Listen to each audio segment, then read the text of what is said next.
Our speaker this afternoon says that he makes things come alive. And he doesn't use magic. Does he? No. He's the Director of Special Projects at Sigfox. There he is.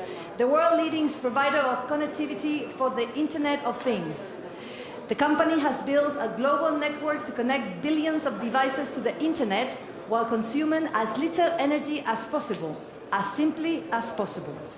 Sigfox wants to talk with both large companies, like Securitas, and small startups.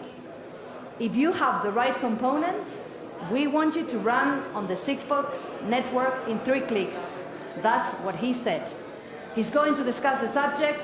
Low power consumption is the key trigger of the Internet of Things. And they tell me to continue. Everything's okay? Yeah? Okay. So, he's going to discuss the subject.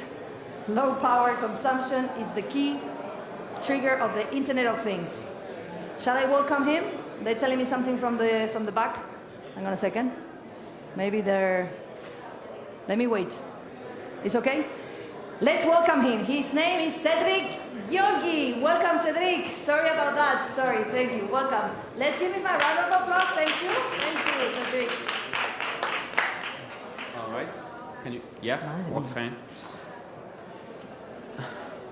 All right. So thanks for staying late. I mean, for the local here, it's not a problem. For the people like me, it's almost dinner time.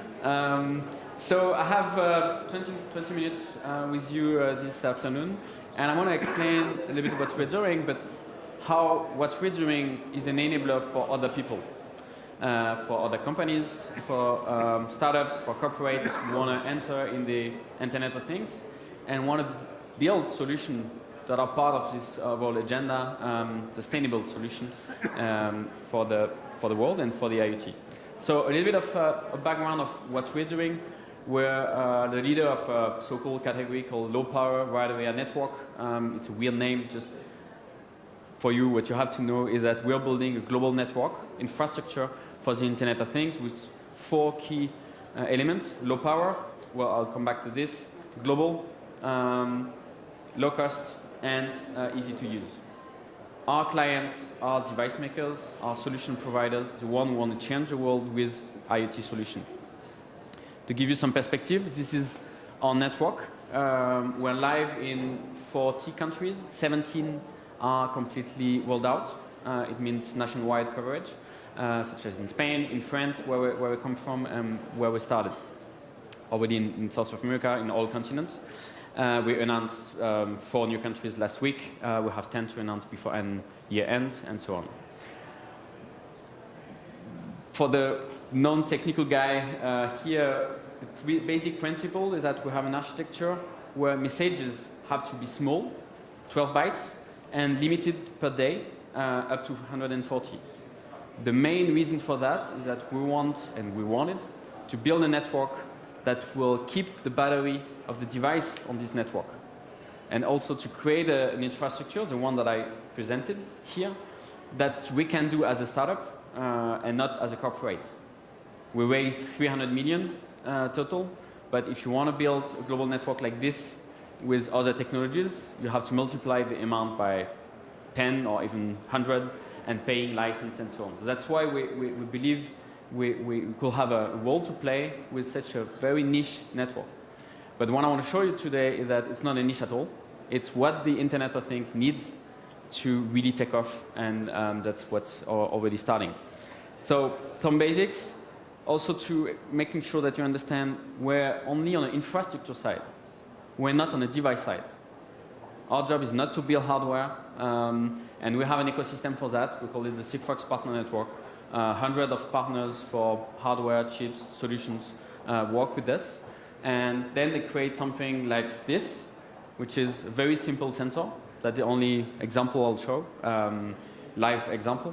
And this one is very simple hardware, and you have humidity sensor, temperature, movement, a small battery. This will send a message every 10 minutes, and it will last 3 months on a battery. And it works everywhere there's a Sigfox network. It's not connected to my phone, it's just completely independent. So the idea, what our clients are doing and what I will show you, that you can create a system where you leave that, you install, you don't have to connect to any local infrastructure, you put somewhere and it works, it sends you data and you build a service out of this data. That's about Sigfox, but I want to give you some perspective on the Internet of Things, because it's not a pure Internet of Things conference. In some languages, you call it Internet des objets or connected objects sometimes. We want to make sure that you think about things and not objects. Things can be anything, small things, big things, existing things, that you just adapt and connect by adding a few sensors, a battery, an RF component. And that's the power of Internet of Things. And you have the new things, what you see on Kickstarter, Indiegogo, and other main platforms. And you have the existing things. And that's where I believe it's even more interesting to see how do we connect existing things. How do we connect chairs, containers, pallets? Before joining Sigfox 3 years ago, pallets was for me just something like what we have outdoor, which is a nice piece of wood to do some design architecture now. Pallet is actually very interesting and sexy when you're in the IoT, because that's something you really want to track. But a pallet is just a piece of wood and can be lost, so how do you track? And what is the cost you allow yourself to add on top of a pallet to be connected? That's some of your use case. Existing things you want to connect. And then in the Internet of Things, you can do a difference between two main categories. The intelligent objects, robotics, multimedia system, your Alexa or the Google Home, all of these devices that are connected, but where the processing capability is in the device is complex. And then you have more the other part. Of course, it's always hard to do like a pure separation in two, but you have the sensor-based system, where the IoT is just three things. I'll come back to this: a battery, a radio equipment, and some sensor. Of course, housing, but these are the three pillars. Actually, that's actually here. So energy, that's what you need. Data input or output. So sensor or actuator, so the one that reacts to the data, and connectivity. And today I will focus on some energy examples. Yep. Again, when people think about the IoT, they will think of this.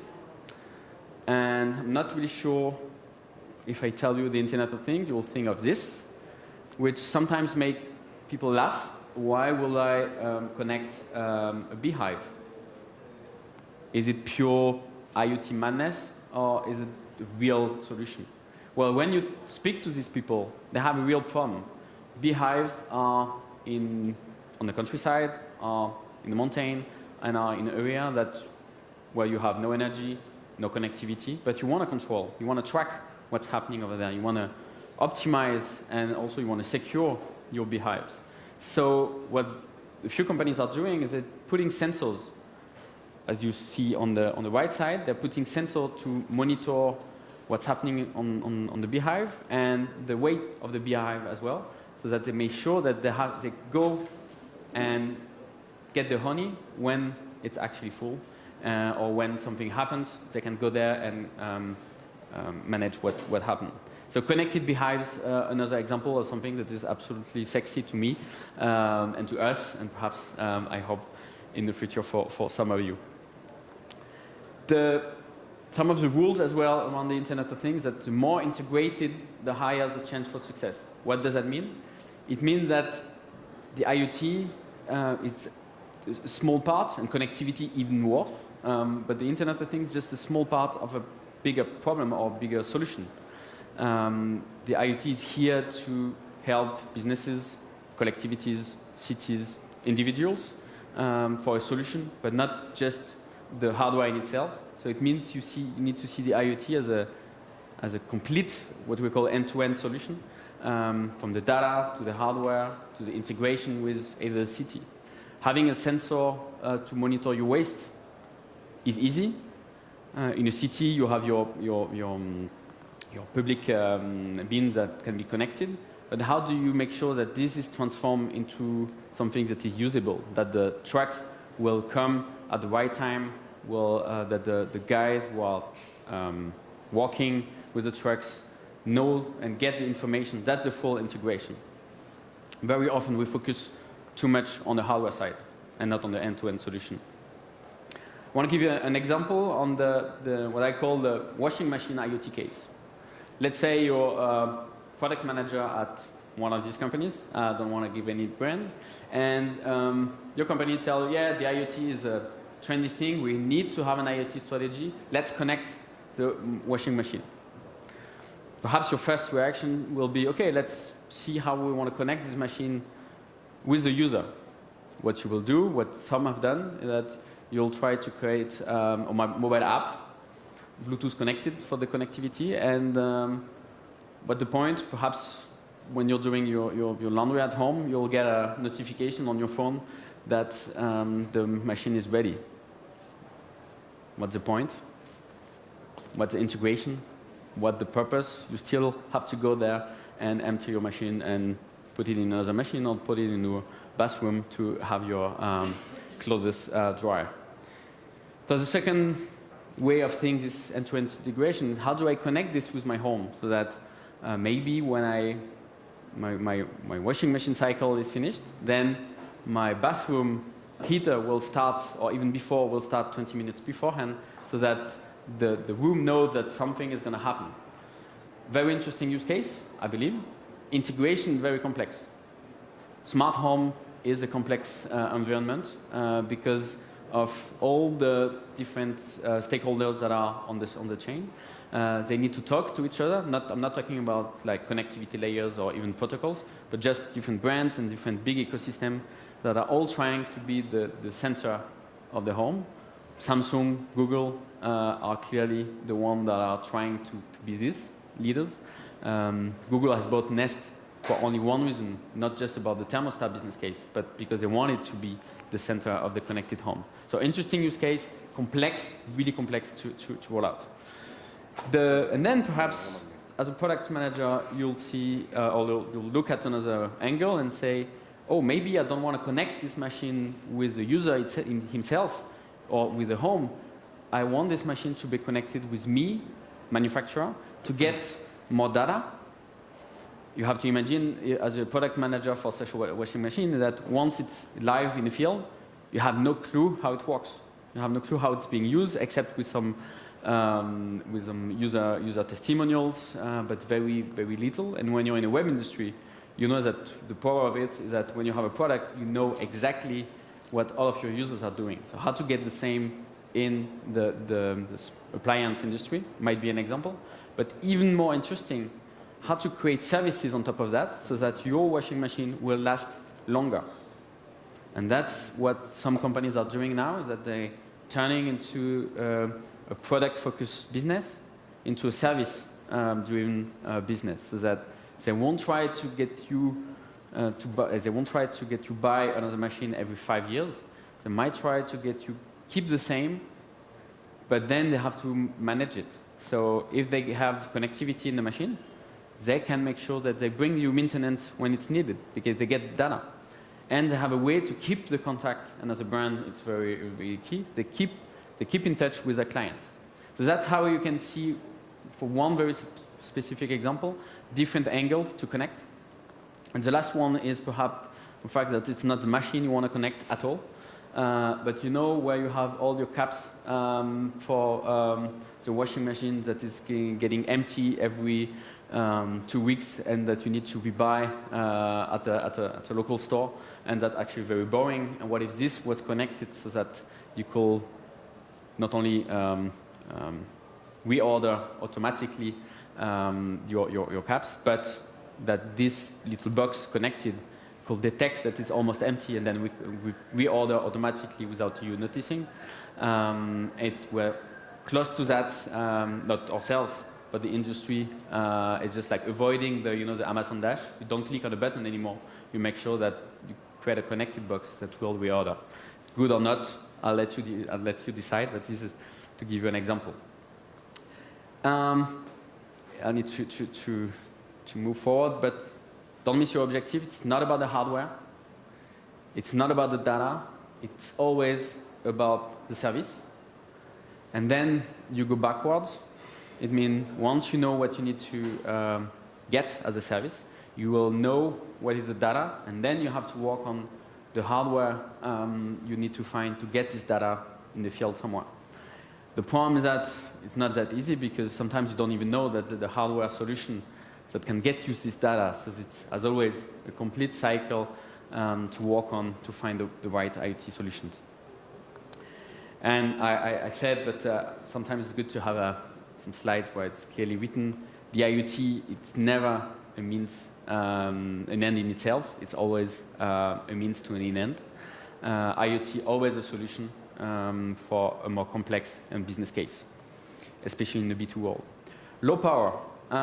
Why is it important? Because that's what will enable retrofit and rolling out solution without having to bother with energy sources. Tracking containers is a use case. Only enable if you can have batteries that will last for months and years.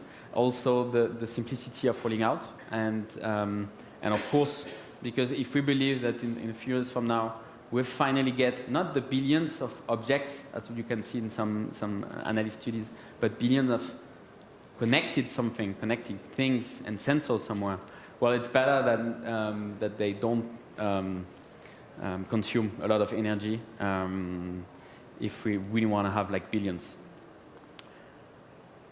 I'll skip this. It's about our network again, but also we're never on the hardware side, but we're making sure that our clients can have systems that consume less and less. And we just announced a new system called Admiral Ivory, which you see on the right, which will consume even less than what's happening right now. And with our partners, we're showing that the right combination will come when energy harvesting will be even more available. For those that don't know, energy harvesting is basically an umbrella word to define when you get your energy from your surrounding, and either solar energy or magnetic energy from electromagnetism, or mechanical, any sort of energy. So two examples here. A system that is getting energy from solar panel. Very simple. But this one is my favorite. It's coming from innovation team. This is getting energy from your body. So there's no battery anymore. I'm not sure you want to walk around with a wristband like this, especially to send just 12 bytes message. 12 bytes, it's not even a tweet. But if you want to track pets, then perhaps, or pets, or any sort of animals. We have cows that are getting connected in some countries, in Ireland actually. And then it might be interesting, because then with a combination of all these technologies, you create systems that will last forever. Some examples to finish where this low power aspect helps create solutions that have a better impact for either for the world or for the environment. Waste management. If you optimize your truck cycle, then you divide by 3 or by 4 the energy that is required by these trucks to get the waste. Again, when you're not in this business, you're not really excited about this, but when you realize that these trucks, 3 times out of 4, they go to a container, a garbage container, that should not be, it's still relatively empty, so the truck should not be there. So you can completely optimize your cycle. Or optimize water consumption. A big use case in the environment that we're enabling with having sensors measuring what's happening here with a kiwi plant. We might have that same solution with many different use cases, but then because you monitor exactly the amount of water that is required, well then you spend, and the farmer spend less water on it. Then you have, tracking is a big category. Here it's an example around vaccine boxes, where you want to track not only where they are, but also making sure that the temperature remains the right ones. Air quality monitoring, here's Lyon in France, where you finally can roll out sensors without bothering for the infrastructure, connectivity, energy, just like having sensors that will last for a year, and you can put that everywhere you want. And perhaps less, because we're here in Madrid, less relevant for today's agenda, but a fun one is how to do predictive maintenance for beer equipment to make sure that they keep at the right temperature. And why that? Well, because the temperature of a beer will define its taste, and the beer brand wants to make sure that the beer will reflect what they want to give to customers. I want to finish with this because that's perhaps one of the things that we're the most proud of, is the fact that we're working with the Sigfox Foundation, and we're applying these IoT solutions and our network to cases that we believe cannot be financed by a business model without funding. And two examples. One was a mission in Antarctica where we tracked scientists. Here is in Antarctica with the Belgium mission, where we were able to track them and secure them even if they were going out for several hours. That was an issue. But that was a year and a half ago, and the one that is the most active for the Sigfox Foundation is here, tracking rhinos. I don't know if you know, but rhinos will all die before the next 20 years. Rhinos poaching is a real disaster for our environment.